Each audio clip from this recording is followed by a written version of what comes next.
अगर आप सच में एग्जाम में सिलेक्शन चाहते हैं तो ये 100 क्वेश्चंस एंड तक जरूर देखना, क्योंकि ये सवाल एग्जाम्स में बार बार पूछे गए हैं। वेलकम टू मंजिल विद अंसारी। आज हम भारतीय इतिहास के 100 सबसे इंपॉर्टेंट क्वेश्चंस को कवर करने वाले हैं, जो आपके एग्जाम के लिए बहुत ही जरूरी है। तो चलिए बिना किसी देरी के शुरू करते हैं। चलिए पहले सवाल से शुरू करते हैं। क्वेश्चन नंबर 1, मानव कंकाल के साथ कुत्ते को दफनाने के साक्ष्य किस स्थान से मिले हैं? इसका सही आंसर है ऑप्शन बी, बुर्ज होम। एक्सप्लेनेशन, ये जो है जम्मू कश्मीर में स्थित एक प्रमुख नवपाषाणकालीन पुरातात्विक स्थल है। अगला सवाल नंबर 2, ताम्रपाषाणकालीन स्थल अहाड़ का प्राचीन नाम क्या है? इसका सही आंसर है बी, ताम्बवती। एक्सप्लेनेशन, दक्षिणी राजस्थान में स्थित इस स्थल को ताम्बवती यानी तांबे की नगरी कहा जाता था। क्वेश्चन नंबर 3, हड़प्पा के एक बंदरगाह का नाम लिखिए। इसका सही आंसर है सी, लोथल। एक्सप्लेनेशन, देखिए लोथल गुजरात में भोगवा नदी के किनारे स्थित सिंधु घाटी सभ्यता का एक प्रमुख बंदरगाह था। चौथा सवाल है, हड़प्पा काल का इनमें से कौन सा नगर 3 भागों में विभाजित था? इसका सही आंसर है डी, धौलावीरा। एक्सप्लेनेशन, गुजरात के कच्छ जिले में स्थित धौलावीरा नगर को 3 भागों में बांटा गया था। और पांचवा सवाल, मोहनजोदड़ो शब्द का अर्थ क्या है? इसका सही आंसर है B, mount of the dead यानी कि मृतकों का टीला। एक्सप्लेनेशन, 1922 में राखालदास बनर्जी द्वारा खोजा गया ये नगर सिंधु नदी के तट पर स्थित है। बहुत अच्छे, पहले 5 सवाल पूरे हुए। चलिए अगले सेट की तरफ बढ़ते हैं। अब आते हैं सवाल नंबर 6 पर। पशुपति मोहर सिंधु घाटी सभ्यता के किस स्थल से मिली है? इसका सही आंसर है डी, मोहनजोदड़ो। एक्सप्लेनेशन, ये मोहर पाकिस्तान के सिंध प्रांत के लड़काना जिले में स्थित मोहनजोदड़ो से प्राप्त हुई है। क्वेश्चन नंबर 7, वेदों की कुल संख्या कितनी है और सबसे छोटा वेद कौन सा है? इसका सही आंसर है ए, 3, सामवेद। एक्सप्लेनेशन, वैसे तो कुल 4 वेद हैं, ऋग्वेद, यजुर्वेद, सामवेद और अथर्ववेद, जिनमें सामवेद आकार में सबसे छोटा है। अगला सवाल, वेद के अंतिम भाग को निम्नलिखित में से किस नाम से जाना जाता है? इसका सही आंसर है बी, उपनिषद। एक्सप्लेनेशन, उपनिषद वेदों के दार्शनिक विवेचन है और अंतिम भाग होने के कारण इन्हें वेदांत भी कहते हैं। क्वेश्चन नंबर 9, न्याय दर्शन के संस्थापक कौन थे? इसका सही आंसर है सी, गौतम अक्षपाद। एक्सप्लेनेशन, प्राचीन भारत के 6 दर्शनों में से एक न्याय दर्शन के प्रणेता महर्षि गौतम थे। और 10वां सवाल, उत्तर वैदिक काल में उत्तर दिशा के राजा को किस उपाधि से जाना जाता था? इसका सही आंसर है सी, विराट। एक्सप्लेनेशन, उत्तर दिशा के शासक को विराट, पूर्व को सम्राट और मध्य देश के शासक को राजा कहा जाता था। बहुत बढ़िया, आपने 10 क्वेश्चंस कंप्लीट कर लिए हैं। चलिए आगे बढ़ते हैं। अगला सवाल, क्वेश्चन नंबर 11, बुद्ध को परिनिर्वाण कहां प्राप्त हुआ था? इसका सही आंसर है बी, कुशीनगर। एक्सप्लेनेशन, मल्ल गणराज्य की राजधानी कुशीनगर में 483 ईसा पूर्व में बुद्ध को महापरिनिर्वाण प्राप्त हुआ। क्वेश्चन नंबर 12, बुद्ध ने किस स्थान पर अपना पहला धर्मोपदेश देते हुए अपने मत की आधारशिला रखी थी? इसका सही आंसर है डी, सारनाथ। एक्सप्लेनेशन, बुद्ध द्वारा 5 ब्राह्मण सन्यासियों को दिए गए इस पहले उपदेश को धर्मचक्र प्रवर्तन कहा गया। क्वेश्चन नंबर 13, निम्नलिखित में से किस स्थान पर प्रथम बौद्ध संगीति का आयोजन किया गया था? इसका सही आंसर है सी, राजगीर। एक्सप्लेनेशन, बुद्ध की मृत्यु के बाद 483 ईसा पूर्व में अजातशत्रु के समय राजगृह में ये संगीति हुई थी। ये सवाल एग्जाम्स में बहुत बार आता है, इसे याद रखिएगा। अब देखते हैं सवाल नंबर 14, जैन धर्म के 23वें तीर्थंकर कौन थे? इसका सही आंसर है सी, पार्श्वनाथ। एक्सप्लेनेशन, जैन धर्म के 24 तीर्थंकरों में 23वें पार्श्वनाथ और 24वें महावीर स्वामी थे। क्वेश्चन नंबर 15, भगवान महावीर स्वामी को ज्ञान कहां प्राप्त हुआ था? इसका सही आंसर है सी, डिम्भिग्राम। एक्सप्लेनेशन, 24वें तीर्थंकर महावीर को ऋजुपालिका नदी के तट पर साल वृक्ष के नीचे कैवल्य यानी कि ज्ञान मिला। चलिए 15 सवाल पूरे हुए, अब अगले सेट पर चलते हैं। क्वेश्चन नंबर 16, पाशुपत संप्रदाय के संस्थापक कौन थे? इसका सही आंसर है सी, लकुलिश। एक्सप्लेनेशन, शैव धर्म के प्रमुख पाशुपत संप्रदाय के संस्थापक लकुलिश थे। क्वेश्चन नंबर 17, भागवत धर्म के प्रवर्तक कौन थे? इसका सही आंसर है बी, वासुदेव कृष्ण। एक्सप्लेनेशन, वृष्णिवंशी कृष्ण भागवत धर्म के प्रवर्तक थे, जिनके अनुयायी उन्हें भगवत यानी पूज्य कहते थे। क्वेश्चन नंबर 18, मगध राज्य के प्रथम राजवंश हर्यंक वंश का संस्थापक कौन था? इसका सही आंसर है बी, बिंबिसार। एक्सप्लेनेशन, बिंबिसार ने गिरिव्रज यानी कि राजगृह को राजधानी बनाकर मगध साम्राज्य की नींव रखी। अगला सवाल 19, निम्न में से शूरसेन महाजनपद की राजधानी कौन सी थी? इसका सही आंसर है ए, मथुरा। एक्सप्लेनेशन, 16 महाजनपदों में से एक शूरसेन की राजधानी मथुरा थी। और 20वां सवाल, शतपथ ब्राह्मण का संबंध किस वेद से है? इसका सही आंसर है बी, यजुर्वेद। एक्सप्लेनेशन, यह यजुर्वेद से संबंधित है और इसे सबसे बड़ा ब्राह्मण ग्रंथ माना जाता है। बहुत अच्छे, 20 सवालों का पड़ाव पूरा हुआ। चलिए आगे बढ़ते हैं सवाल नंबर 21 पर। सिंगली अनुश्रुतियों के अनुसार अशोक ने सिंहासन प्राप्त करने के लिए क्या किया था? इसका सही आंसर है बी, अपने 99 भाइयों की हत्या। एक्सप्लेनेशन, बौद्ध ग्रंथ महावंश के अनुसार अशोक ने सत्ता संघर्ष में अपने 99 भाइयों की हत्या कर राजगद्दी पाई थी। क्वेश्चन नंबर 22, सम्राट अशोक का कौन सा शिलालेख कलिंग पर उनकी विजय का उल्लेख करता है? इसका सही आंसर है डी, 13वें। एक्सप्लेनेशन, अशोक के राज्याभिषेक के 8 वर्ष बाद हुए कलिंग युद्ध का वर्णन 13वें शिलालेख में है। क्वेश्चन नंबर 23, निम्नलिखित में से कौन वह व्यक्ति है जिनका नाम देवानामप्रिय प्रियदस्सी भी था? इसका सही आंसर है ए, मौर्य सम्राट चंद्रगुप्त। एक्सप्लेनेशन, मौर्य सम्राट अशोक को उनके अभिलेखों में प्रायः देवानामप्रिय प्रियदस्सी कहा गया है। अब देखते हैं सवाल नंबर 24, गुप्त वंश के किस शासक ने सर्वप्रथम महाराजाधिराज की उपाधि धारण की थी? इसका सही आंसर है बी, चंद्रगुप्त प्रथम। एक्सप्लेनेशन, चंद्रगुप्त प्रथम गुप्त वंश के पहले महान शासक थे जिन्होंने यह सर्वोच्च उपाधि धारण की। क्वेश्चन नंबर 25, खगोलविद वराहमिहिर और कवि कालिदास किसके दरबार का हिस्सा थे? इसका सही आंसर है ए, विक्रमादित्य। एक्सप्लेनेशन, ये दोनों गुप्त सम्राट चंद्रगुप्त द्वितीय विक्रमादित्य के प्रसिद्ध नवरत्नों में शामिल थे। शानदार, 25 सवाल पूरे। चलिए अगले सेट की तरफ। क्वेश्चन नंबर 26, नालंदा विश्वविद्यालय की स्थापना किस गुप्त शासक ने करवाई थी? इसका सही आंसर है बी, कुमारगुप्त प्रथम। एक्सप्लेनेशन, प्राचीन भारत के प्रमुख शिक्षा केंद्र नालंदा की स्थापना कुमारगुप्त प्रथम ने कराई। क्वेश्चन नंबर 27, हर्षवर्धन के शासनकाल के दौरान कौन सी नई राजधानी थी जो थानेसर से स्थानांतरित हुई थी? इसका सही आंसर है ए, कन्नौज। एक्सप्लेनेशन, हर्षवर्धन ने अपनी प्रारंभिक राजधानी थानेसर से कन्नौज स्थानांतरित कर ली थी। अगला सवाल 28, एलोरा कैलाश मंदिर का निर्माण किस राजवंश ने करवाया था? इसका सही आंसर है सी, राष्ट्रकूट। एक्सप्लेनेशन, महाराष्ट्र में स्थित इस मंदिर का निर्माण राष्ट्रकूट शासक कृष्ण प्रथम ने करवाया था। क्वेश्चन नंबर 29, चोल साम्राज्य के संस्थापक निम्नलिखित में से कौन थे? इसका सही आंसर है बी, विजयालय चोल। एक्सप्लेनेशन, 9वीं शताब्दी में विजयालय चोल ने पल्लवों को हराकर तंजौर पर अधिकार कर चोल साम्राज्य की स्थापना की। और अब 30वां सवाल, पाल वंश का पहला शासक कौन था? इसका सही आंसर है सी, गोपाल। एक्सप्लेनेशन, गोपाल पाल वंश का संस्थापक और बौद्ध धर्म का अनुयायी था। बहुत खूब, 30 सवाल पूरे हो गए और इसी के साथ हमारा प्राचीन भारत का सेक्शन भी कंप्लीट होता है। अब हम प्रवेश कर रहे हैं मध्यकालीन भारत में। चलिए शुरू करते हैं क्वेश्चन नंबर 31 से। निम्नलिखित में से कौन सा एक अनुचित युग्म है? इसका सही आंसर है ए, खजुराहो चोल राजवंश। एक्सप्लेनेशन, खजुराहो मंदिर चंदेल राजवंश द्वारा बनाए गए थे, न कि चोल राजवंश द्वारा। क्वेश्चन नंबर 32, 712 ईस्वी में सिंध पर अरब आक्रमण के समय वहां का शासक कौन था? इसका सही आंसर है बी, दाहिर। एक्सप्लेनेशन, मोहम्मद बिन कासिम के नेतृत्व में हुए सफल अरब आक्रमण के समय सिंध का राजा दाहिर था। क्वेश्चन नंबर 33, महमूद गजनवी के आक्रमण के समय कौन सा विद्वान भारत आया था? इसका सही आंसर है बी, अल-बरूनी। एक्सप्लेनेशन, प्रसिद्ध विद्वान अल-बरूनी गजनवी के साथ भारत आया और किताब उल हिंद की रचना की। अगला सवाल 34, तराइन के द्वितीय युद्ध का क्या परिणाम हुआ? इसका सही आंसर है बी, गोरी की विजय। एक्सप्लेनेशन, इस निर्णायक युद्ध में मोहम्मद गोरी ने पृथ्वीराज चौहान को हराकर भारत में तुर्की सत्ता की नींव रखी। क्वेश्चन नंबर 35, कुतुबुद्दीन ऐबक ने अपनी राजधानी कहां स्थापित की थी? इसका सही आंसर है बी, लाहौर। एक्सप्लेनेशन, 1206 ईस्वी में गुलामवंश की स्थापना करने वाले ऐबक ने लाहौर को अपनी राजधानी बनाया। बहुत अच्छे, 35 सवाल पूरे। चलिए अगले 5 सवालों पर चलते हैं। चलिए अगला सवाल देखते हैं। क्वेश्चन नंबर 36, लौह और रक्त की नीति किसने अपनाई? इसका सही आंसर है ए, बलबन। एक्सप्लेनेशन, सुल्तान की निरंकुशता और ईश्वर द्वारा प्रदत्त शक्ति को साबित करने के लिए बलबन ने यह नीति अपनाई। क्वेश्चन नंबर 37, गुलाम वंश का अंतिम शासक कौन था जिसके बाद खिलजी वंश की स्थापना हुई? इसका सही आंसर है बी, क्यूमर्स। एक्सप्लेनेशन, कैकुबात के बाद 1290 ईस्वी में क्यूमर्स अल्प समय के लिए शासक बना, जिसे जलालुद्दीन खिलजी ने हटा दिया। आगे बढ़ते हैं सवाल नंबर 38 पर।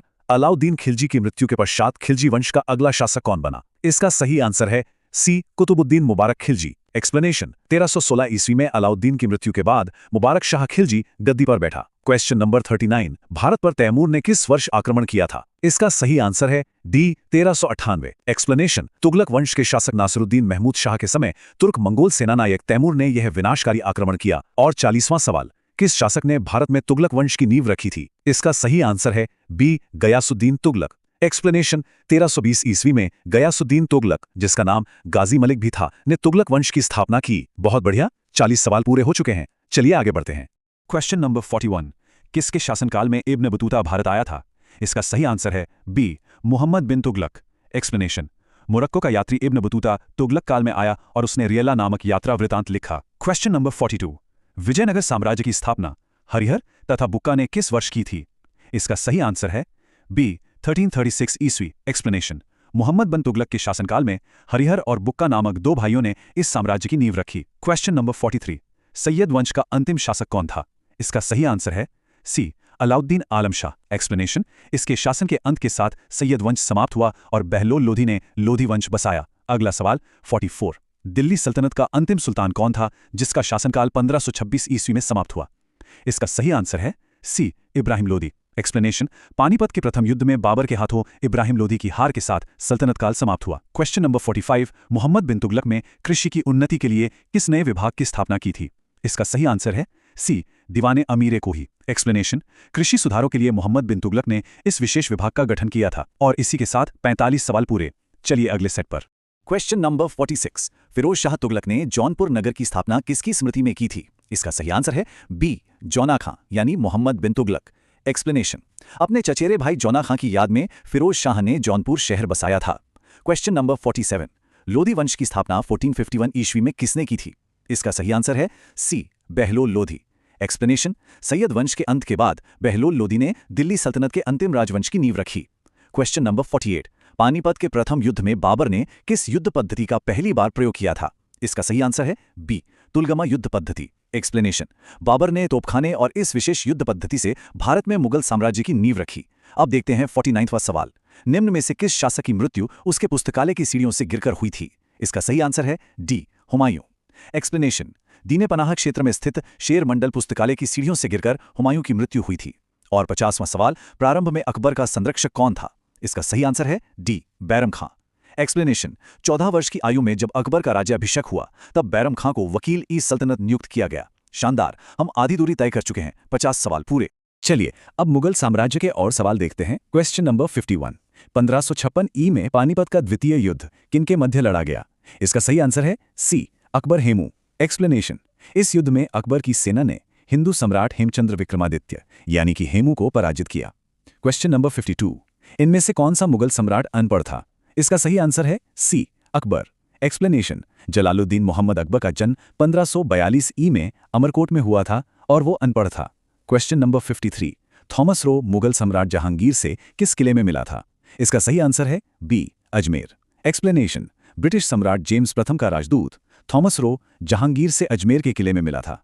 अगला सवाल 54, बिलग्राम यानी कन्नौज का युद्ध कब और किसके मध्य लड़ा गया था? इसका सही आंसर है बी, 1540 ई, शेर खां और हुमायूं। एक्सप्लेनेशन, इस युद्ध में हुमायूं की हार हुई और शेर शाह सूरी ने दिल्ली की गद्दी पर अधिकार कर लिया। क्वेश्चन नंबर 55, शेर शाह सूरी के बचपन का नाम क्या था? इसका सही आंसर है सी, फरीद। एक्सप्लेनेशन, सूरी वंश के संस्थापक शेर शाह का जन्म 1472 ई में हुआ और उसके बचपन का नाम फरीद था। बहुत बढ़िया, 55 सवाल पूरे हुए। चलिए अगले सेट की तरफ बढ़ते हैं। क्वेश्चन नंबर 56, शाहजहां की माता जगत गोसाई किस राजपूत शासक की पुत्री थीं? इसका सही आंसर है सी, मोटा राजा उदय सिंह। एक्सप्लेनेशन, मारवाड़ यानी जोधपुर के शासक उदय सिंह की पुत्री जगत गोसाई शाहजहां की माता थीं। क्वेश्चन नंबर 57, मुगल शासक बाबर की आत्मकथा तुजू के बाबरी किस भाषा में लिखी गई है? इसका सही आंसर है सी, तुर्की। एक्सप्लेनेशन, बाबर ने बाबरनामा अपनी मातृभाषा तुर्की में लिखी जो उस समय एक अपवाद था क्योंकि सरकारी भाषा फारसी थी। अगला सवाल 58, दिल्ली की प्रसिद्ध जामा मस्जिद किसके द्वारा बनाई गई थी? इसका सही आंसर है ए, शाहजहां। एक्सप्लेनेशन, मुगल बादशाह शाहजहां ने दिल्ली में इस विशाल मस्जिद का निर्माण करवाया था। क्वेश्चन नंबर 59, दिल्ली का लाल किला निम्नलिखित में से किस मुगल शासक ने बनवाया था? इसका सही आंसर है डी, शाहजहां। एक्सप्लेनेशन, अपनी नई राजधानी शाहजहानाबाद के किले के रूप में लाल बलुआ पत्थर से इसका निर्माण करवाया गया। और 60वां सवाल, प्रसिद्ध ऐतिहासिक पुस्तक हुमायूंनामा की लेखिका कौन है? इसका सही आंसर है सी, गुलबदन बेगम। एक्सप्लेनेशन, बाबर की पुत्री गुलबदन बेगम ने फारसी भाषा में यह पुस्तक लिखी थी। बहुत अच्छे, 60 सवाल पूरे, बस 40 और बाकी हैं, बने रहिए। क्वेश्चन नंबर 61, तारीख शेरशाही के लेखक कौन है? इसका सही आंसर है ए, अब्बास खां सरवानी। एक्सप्लेनेशन, शेरशाह सूरी के प्रशासन पर फारसी भाषा में लिखी गई ये एक प्रमुख स्रोत पुस्तक है। क्वेश्चन नंबर 62, अबुल फजल द्वारा रचित अकबरनामा किस भाषा में लिखी गई है? इसका सही आंसर है बी, फारसी। एक्सप्लेनेशन, अकबर के शासनकाल का विस्तृत इतिवृत्त अकबरनामा फारसी भाषा में लिखा गया है। क्वेश्चन नंबर 63, मुगल बादशाह औरंगजेब को अन्य किस नाम से जाना जाता था? इसका सही आंसर है सी, जिंदा पीर। एक्सप्लेनेशन, अपनी व्यक्तिगत सादगी और धार्मिक कट्टरता के कारण औरंगजेब जिंदा पीर कहलाता था। अगला सवाल 64, नादिर शाह या अहमद शाह अब्दाली जैसे आक्रमणकारियों के समय किस मुगल सम्राट को हार का सामना करना पड़ा? इसका सही आंसर है सी, मोहम्मद शाह। एक्सप्लेनेशन, 1748 ईस्वी में मोहम्मद शाह के शासनकाल में अहमद शाह अब्दाली से हार हुई। क्वेश्चन नंबर 65, किस राजा के प्रशासन में अष्टप्रधान मंत्री परिषद पाई गई थी? इसका सही आंसर है सी, शिवाजी। एक्सप्लेनेशन, छत्रपति शिवाजी ने अपने प्रशासन के लिए 8 मंत्रियों यानी अष्टप्रधान की नियुक्ति की थी। और इसी के साथ 65 सवाल और मध्यकालीन भारत का सेक्शन भी पूरा हुआ। और अब हम आ गए हैं अपने अंतिम पड़ाव पर, आधुनिक भारत। चलिए शुरू करते हैं क्वेश्चन नंबर 66 से। निम्नलिखित में से किस सेना की ताकत छापामार यानी गुरिल्ला रणनीति थी? इसका सही आंसर है मराठा। एक्सप्लेनेशन, मराठा सेना विशेषकर शिवाजी के नेतृत्व में इस युद्ध कौशल में माहिर थी। क्वेश्चन नंबर 67, युद्धों का सही मिलान करें। पानीपत प्रथम, प्लासी, हल्दी घाटी, तालीकोटा। इसका सही आंसर है ए। एक्सप्लेनेशन, पानीपत प्रथम 1526, प्लासी 1757, तालीकोटा 1565 और हल्दी घाटी 1576 में लड़े गए। अगला सवाल 68, राजा राम मोहन राय को राजा की उपाधि किस मुगल बादशाह ने दी थी? इसका सही आंसर है ए। शाह आलम द्वितीय। एक्सप्लेनेशन, असल में अकबर द्वितीय ने अपनी पेंशन बढ़वाने के लिए राम मोहन राय को राजा की उपाधि देकर इंग्लैंड भेजा था। Question number 69, British east India company को बंगाल बिहार की दीवानी किस मुगल शासक ने प्रदान की थी? इसका सही आंसर है ए। शाह आलम द्वितीय। एक्सप्लेनेशन, बक्सर के युद्ध के बाद शाह आलम द्वितीय ने अंग्रेजों को यह राजस्व अधिकार दिया। क्वेश्चन नंबर 70, भारत आने वाला प्रथम यूरोपीय देश कौन सा था? इसका सही आंसर है सी। पुर्तगाली। एक्सप्लेनेशन, 1498 में वास्को डिगामा के कालीकट पहुंचने के साथ पुर्तगाली सबसे पहले भारत आए। बहुत अच्छे, 70 सवाल पूरे। चलिए आगे बढ़ते हैं। क्वेश्चन नंबर 71, महारानी एलिजाबेथ प्रथम ने ईस्ट इंडिया कंपनी को पूर्व के साथ व्यापार का अधिकार कब प्रदान किया? इसका सही आंसर है बी। 1600 ईस्वी। एक्सप्लेनेशन, 31 दिसंबर 1600 को इंग्लैंड की महारानी ने कंपनी को व्यापार के लिए चार्टर दिया था। क्वेश्चन नंबर 72, बंगाल के किस शासक ने राजधानी को ढाका से मुर्शिदाबाद स्थानांतरित किया था? इसका सही आंसर है बी। मुर्शिद कुली खां। एक्सप्लेनेशन, स्वतंत्र बंगाल राज्य के संस्थापक मुर्शिद कुली खां ने राजधानी ढाका से मुर्शिदाबाद बदली। अगला सवाल 73, सिराजुद्दौला किस युद्ध में अंग्रेजों से पराजित हुआ था? इसका सही आंसर है सी। प्लासी। एक्सप्लेनेशन, 23 जून 1757 को मीर जाफर की धोखाधड़ी के कारण प्लासी के युद्ध में सिराजुद्दौला की हार हुई। क्वेश्चन नंबर 74, निम्नलिखित में से किसे साहिब खबर कहा जाता था? इसका सही आंसर है ए। बहादुर शाह प्रथम। एक्सप्लेनेशन, प्रशासन के प्रति लापरवाही के कारण औरंगजेब के उत्तराधिकारी बहादुर शाह को यह नाम मिला था। और अब 75वां सवाल, पौंडीचेरी यानी पुडुचेरी की स्थापना किसने की थी? इसका सही आंसर है बी। Francis Martin. एक्सप्लेनेशन, 1674 ईस्वी में फ्रांसीसी अधिकारी फ्रांसिस मार्टिन ने पौंडीचेरी की स्थापना की थी। 75 सवाल पूरे। अब अगले सेट पर चलते हैं। क्वेश्चन नंबर 76, प्रथम आंग्ल मैसूर युद्ध की समाप्ति किस संधि के द्वारा हुई थी? इसका सही आंसर है बी। मद्रास की संधि। एक्सप्लेनेशन, 1769 ईस्वी में हैदर अली और अंग्रेजों के बीच मद्रास की संधि से यह युद्ध समाप्त हुआ। क्वेश्चन नंबर 77, द्वितीय आंग्ल मैसूर युद्ध के समय बंगाल का गवर्नर जनरल कौन था? इसका सही आंसर है सी। Warren Hastings. एक्सप्लेनेशन, यह युद्ध 1780 से 84 ईस्वी तक चला और 1784 की मंगलौर की संधि से समाप्त हुआ।